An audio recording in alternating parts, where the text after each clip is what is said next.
This is for me and for you. I thought I'd give you some reflections on my day. Those of you that have been following, or those of you that are just hopping on to follow now, I've been documenting my experience of being a human being. And for me, I'm in San Diego. That involves pain and talking about it. I'm a therapist, a psychologist, a psychotherapist, and I've worked with people for very many years. And across my time, I've had some life experience, and I've pathologized myself. I've sort of put a box around certain experiences I've had, which has been useful in terms of knowing what you're dealing with, but it's also been inhumane, honestly. So I'm sharing with you as I go, this is day 4, what it's like to be me, I suppose, with the idea that I get to share it. This is about tribe, essentially. So if you want to listen, have a listen. Today I went to a speaking event in San Diego, which was incredible, and I'll say more about it in another video. And what I'm dealing with at the moment is just being human and letting feelings come. Yes, I have a history where I've had lots and lots of different issues. I've been quite crazy. And I'm just doing me. I'm just talking about me right now. And you may relate.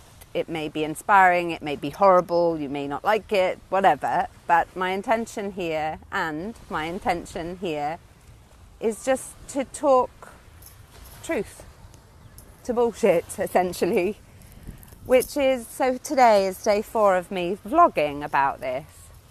And I was going to my event, and in my mind was you guys and this process of sharing with you, bearing in mind I'm a clinician, so I'm visible in lots of ways. My vulnerability through being human, but also vulnerability through being someone that then people have opinions about, who are in the field, who are therapists or coaches or whatever it might be. Bearing in mind I have students, many of them, my family, these brilliant people doing my programs, and I'm doing this anyway, and I'm in a very precarious, vulnerable position, and I'm doing this anyway, and that's okay with me.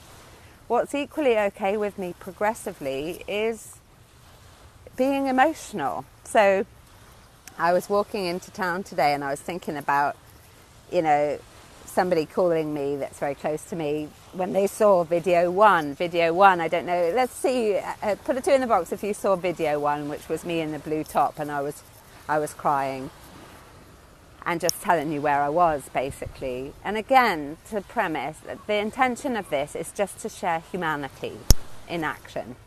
That's it. So this person called me and said, "You're a mess, I'm coming to visit." And it was nice, actually, that I'm not reactive and defensive and feeling judged or anything. And I said, well, part of me is a mess. Part of me is equally a powerhouse. Part of me is equally a visionary, and magnificently so.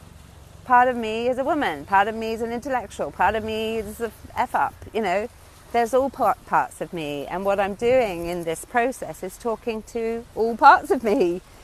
So I don't need you to come visit, that's lovely. I'm good, I'm doing this, and we don't know where it will go, or I don't know where this will go, obviously, but what I do know is I'm 41 years old, and I've spent my life around damage and pain and difficulty and the things that take us there, which, in my opinion, is pretending it's not happening and turning a blind eye to things. The reason I'm in this is my process right now, where I've experienced what I'm going to stop calling a recurring depression. I'm now going to call it pain, which is what it is. The depression bit is when you don't, in my view, don't experience the emotion. It's there, heavy, and oftentimes we retreat and so on. So again, I'll do my best to talk about my experience. I'm in it, I'm feeling it, I'm not smoking it away, drugging it away, popping pills about it, or being angry or reactive or blaming or, poor me. The reason I'm here, just my experience, is there's something in my life that I've continued to apply old coping strategies to, which are childlike ones, and that's not to be funny, I'm being quite literally serious. The way I see our lives is we live through the first stage with really incredibly creative coping mechanisms, the passive aggression, the withdrawal, the denial, the avoidance, the dismissal, the eating, the drinking, the sex, the bitching, the globalizing, the pointing fingers, the blame game stuff, the fear-based stuff, all of that. So there's been an issue that, and this is my experience with issues, our major issue is we feel we shouldn't have issues. And then when we do have issues, we drug them away in some way, shape or form. And of course, they resurface later. And that's what's been happening with me, is I've been conscious of something going on, a human normal thing, and I haven't been attending to it well.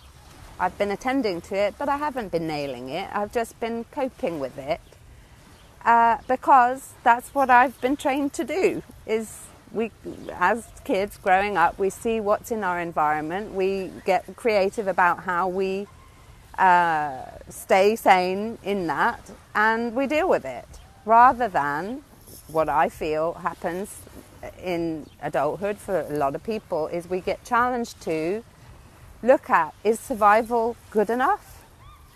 Or is there room for thriving and moderation and boundaries and health and self-love and self-care and attending to yourself and so on. So I'm, again, an eternal student of life for life. I'm always looking for mentors and people to teach me how to be the best version of me.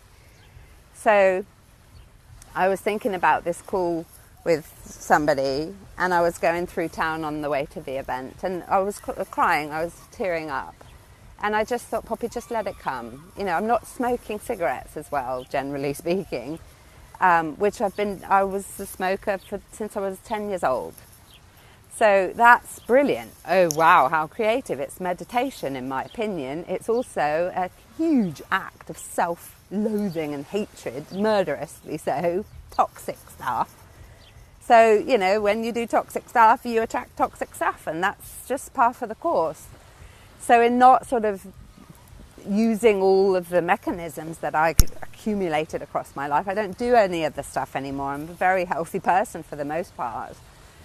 I let it come, so I'm tearing. And I saw an email from somebody I respect enormously. She's a professor of psychology, well-renowned, brilliant woman, who said, Poppy, I saw a recent video of yours and you were clearly in a lot of pain. And I'm assuming that was video 1 from 4 days ago. I'm really concerned about you. Please let me know if I can support you, and are you having treatment, etc. And it was a very loving email, and it depends on our state of mind how we receive this stuff. I received it as very loving and very attentive and very cognitive and very psychologist. And I thought, let's allow some room for both camps here, because part of me thought, oh gosh, shame. Should I not be in the public eye? Should I wriggle away and do what I've done previously, 11 years ago, when I was depressed, is go and die quietly, basically. So I thought, oh gosh, should I be coming to this event actually? And should I be online? And should I be seeing students? And it was fleeting, but it was there. It was part of me. I also thought, it's part of me, this experience. And in terms of treatment, I'm always open to meeting new people and talking about stuff and learning and getting to grips with it, being more aware and more responsible, more kind and so on. And I thought, also be careful here about this treatment word, because in a tribe, if somebody's in pain, often we will move to notice, not fix it necessarily. In a healthy tribe, We know about it, we share about it, we're just with it. We don't move to, oh, something's wrong.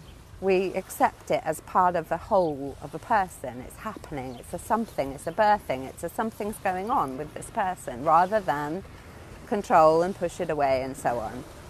And I thought, okay, well, I'm just going to continue to balance it, see where I go. So I'll share with you, I went to the event and we started with introductions, and I said, there's a couple of people I knew, but not the majority. And I said, for me, I'm a bit depressed at the moment. So today, that may be why I'm moved quite a lot. And people were present to it. And it was interesting that it was just very loving. So across the course of the day, we're doing very vulnerable work to speak publicly, to speak as a leader, as an informed person, your story, what moves you, what your why is, it wasn't that basic today, but, is this powerful stuff about what moves us to want to breathe and interact and make connections with others. That's very courageous work when speakers get up and do this stuff. So it was a very emotional day, I would say, for everybody in that room. People were in tears, people were laughing, I was in tears, I was very present to it. All of me was present. And for me, it was useful really to premise it, to let people know where I am and what's going on, so they get to be as they want to be. So across the day it was wonderful. A couple of times, people come and tap me on the shoulder or touch, or not to, are you okay, or just to acknowledge that there's a part of me in the room that I've named. And it was powerful to see other people talking about their histories and things that trigger them and so on, and being moved. And I thought, well, nobody's talking depression and problems and stuff here. Of course, in my profession, we label a lot of stuff.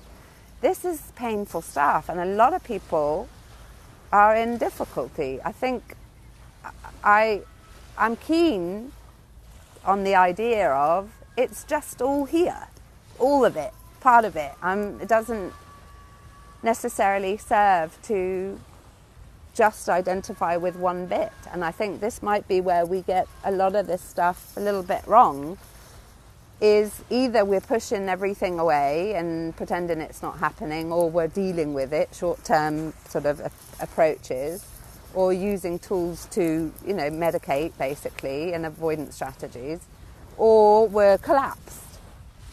And that middle point, of course, is, okay, well, we have human emotional responses to things that move us, particularly when we're not attending to well enough, confronting issues that are asking for our attention, that say, something gets to shift here, something gets to get your attention, something gets to have you reflect and say, this is an old coping mechanism that, whilst it was really profoundly effective in childhood and maybe adolescence, it doesn't work in adulthood. And I've been trying to do that with this issue, and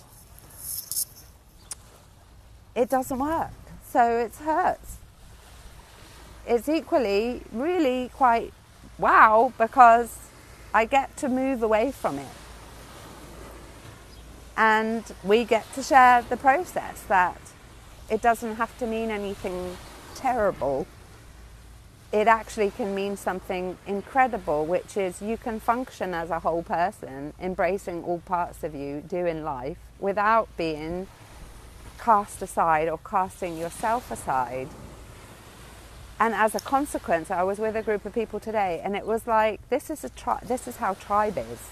People are there, present to themselves in the moment for however many hours we were doing that, 8, 9, whatever. Each person connecting because they chose to. It was a choice. Years ago, I'd have been having a fag every few hours, or on the phone, or I didn't see anybody on their phone today. A couple of photos, it was a lovely day.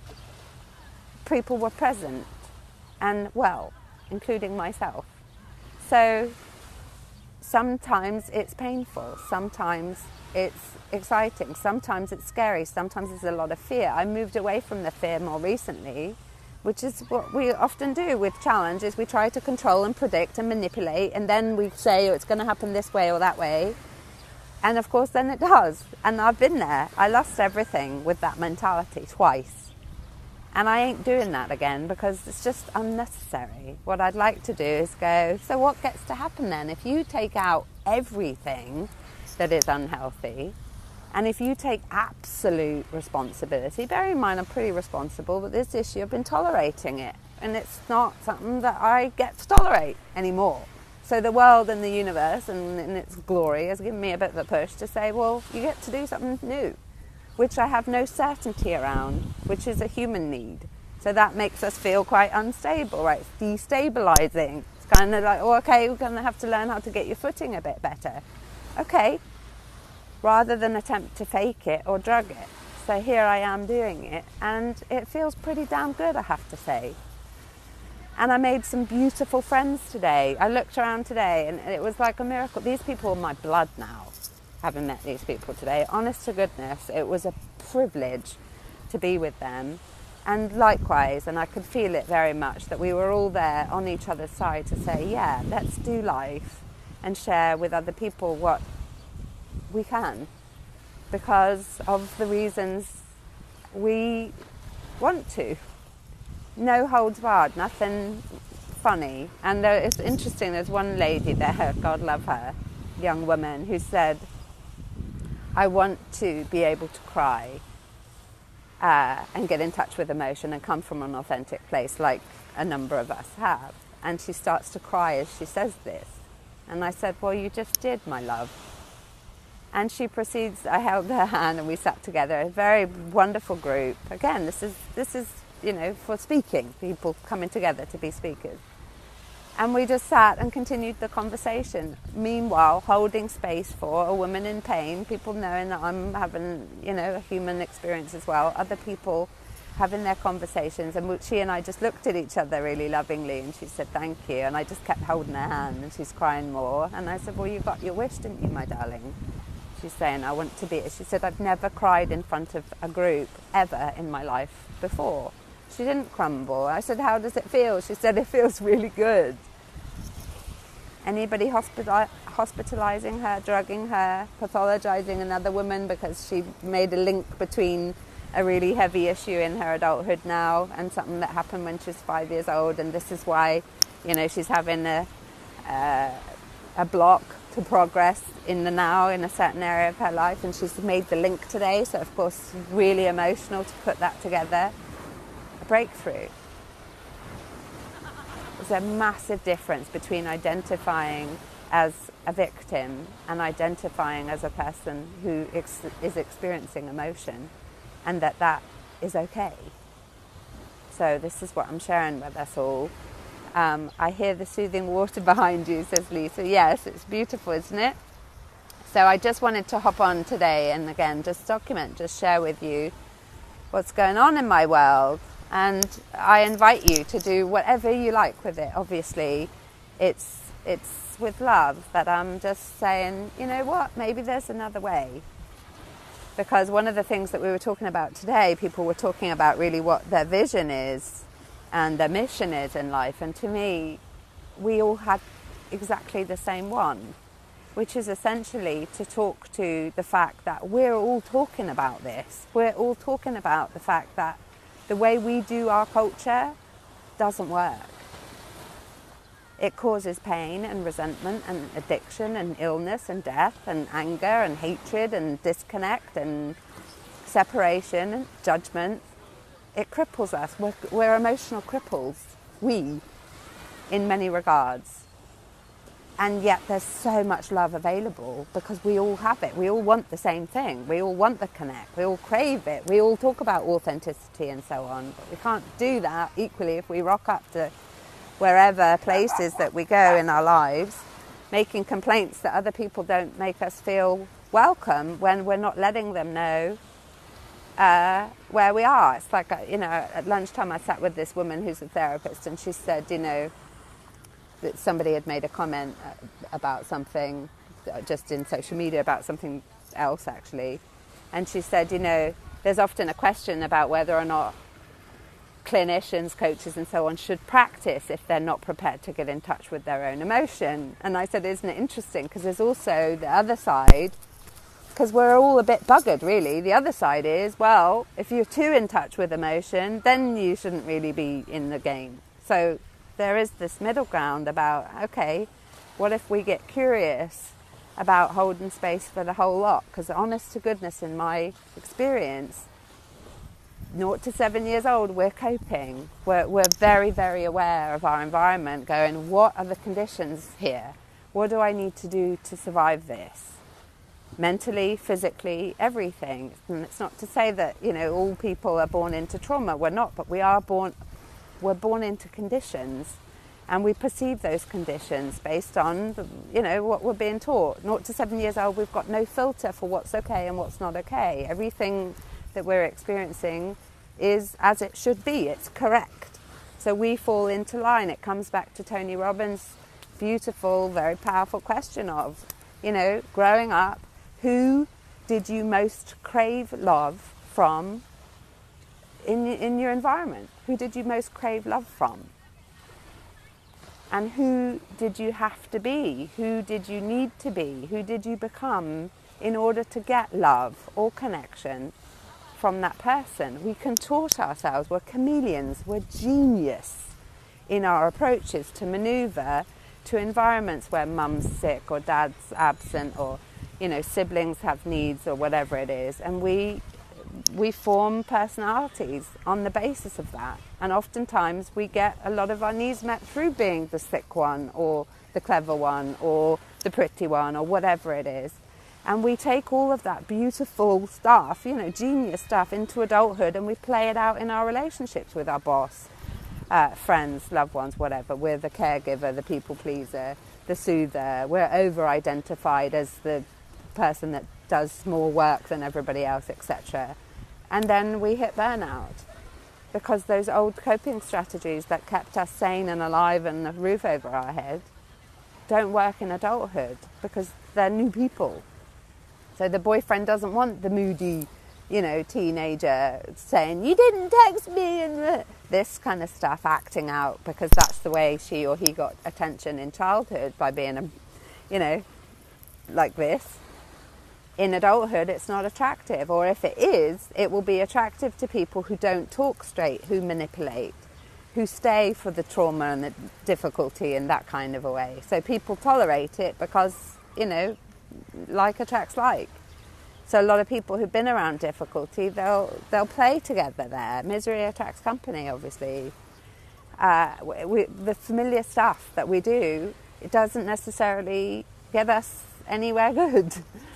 We can apply different methods, which is, what have I learned? What works for me, what doesn't? And who's around who can teach me a little bit more about maybe this being better than just survival or existence, but actually something else. Because really, really to goodness, my experience says, in every way, we need very different tools and approaches in adulthood than we did growing up as kids. Going, this is an assault course of sorts and I'm going to get really good at it, and we do, and we're great, and well done us, truly. It doesn't work now.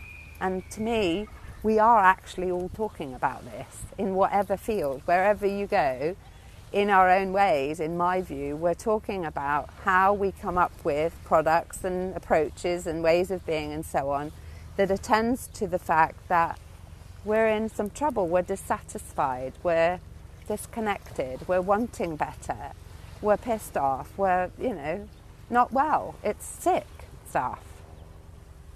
So we can point the finger at ourselves, or we can be very mindful that actually this is global. This is an epidemic of lots of different things, and people are hurting, and I don't want to play. I'd like to be part of the solution. I'd like to be part of, how we can do it better, but I don't want to be part of the cog that does the thing that is dysfunctional. I did it well, and I don't want to play. I'm out. I'm done. So this is me doing it another way that says, okay, this is what it looks like when you say yes to all parts of you. And sometimes it's tears, and sometimes it's overwhelm, and sometimes it's fear, and sometimes it's a bit of disruption because I'm in a fear place. And I would say the majority of the time it is, come on then, what's this going to look like? And who's in? Who's with me? So I'm sharing it. Tina, I secluded from people as well. Yeah, this is what we do. And again, as I was saying yesterday in the video, what we do when we withdraw from people is used as a mechanism, as a strategy to torture people, is to segregate them. That's an approach used to torture humans, and yet we do it to ourselves. It's self-inflicted. Or, of course, we go into the camp of, you know, people do this stuff to me and it's nothing to do with me and it's no reflection of me and there's nothing in here that I've been ignoring. I'm just, you know, it just seems to happen over and over again. Nothing, you know, we're the common denominator. So in looking at my bit, I'm going, okay, yeah, well, I've tolerated and turned a blind eye to something and now it's really hurts. And now, so I get to go, wow, heaviness sets in of this is how I used to cope when everything was really, really overwhelming and I got myself in a real mess. God only knows what this would look like if I was drinking and taking drugs and, you know, not sleeping and going out partying and eating unhealthily and not taking care of my body and hanging out with toxic people. Can you imagine what this scene would look like? That's hospital, that's suicide. I don't play in those games anymore. It's not fun. It's really unnecessary. So we get to decide what we do. That isolation stuff, you know, it's the judgment within us that takes us to that place. And I appreciate people are scary. I really appreciate that. It's equally the internal something that says there's a part of you that is so not okay. You need to go and hide that because somebody's going to not like it. And if we do that, in my view, understanding that sometimes we're just exhausted and don't have the energy to be around people, believe it or not, I'm actually an introvert, my friends. Do we know this? I actually need a lot of space on my own. I enjoy my own space. It exhausts me being around people. I love it, but I am actually not an extrovert. And this is many people who are in the public eye and doing their thing.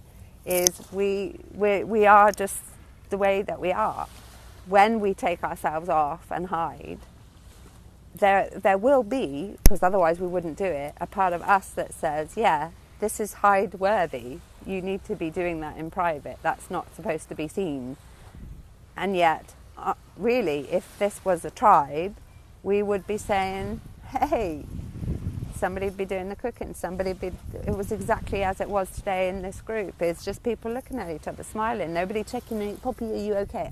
That wasn't what it was about. It's just if I'm crying, you're going to know why. There's a lot of emotion. There's a lot of breakthrough, a lot of change, of saying goodbye. There's an ending coming in a big way. Fantastic, thank you, good. Painful, scary, yes. Vulnerable making, abso-flippin-lutely. Am I up for it? I am. Does that mean that I need to be medicated or put away or judged? You know, people can decide that. I stopped judging me, so, you know, that's not my business if people want to do that. To me, it's a blessing, and I'm very wealthy for it. And we'll see what happens next. It's okay, and it's, in my view, very necessary to reach the next level of consciousness, to be aware of stuff, to be stronger, is to go, yeah, that area that you were just, you know, managing requires attention, not management. So how about it? And I'm going, oh, God, really? Okay, let's go for it. So I send love in a big way. Exactly, you're doing it right, says Tina.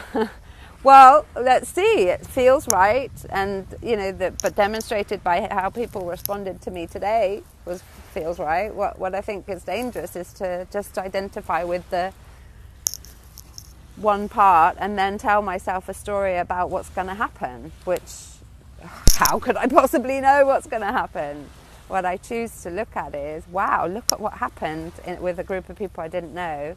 When I just said, this is me, this is what's going on in my world, and we were all just doing our world together, and we created our own, and it was incredible. And as a consequence, we've got what however many 10 speakers, phenomenal, keynote speeches came out of this process. Phenomenal, like groundbreaking, real stuff, straight to the, I see you, my people in our lives.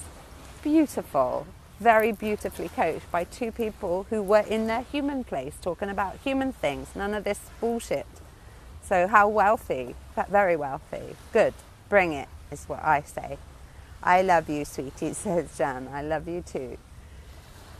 To me, this is tribe, is all of me's present. If you like it, fantastic. Learn from it. We get curious about what maybe doesn't feel so pretty or nice and, go, what's that about in me? Or we don't like it and we go and do something else. Good. So this is how I'm rolling, and it seems to be working. So I send you much, much love. Enjoy your weekend, and those of you, we're teaching tomorrow, so I'll see you there. I'm very happy to take your questions and go forth and see what's coming up for all of us and do better. Big, big love. Go well this weekend.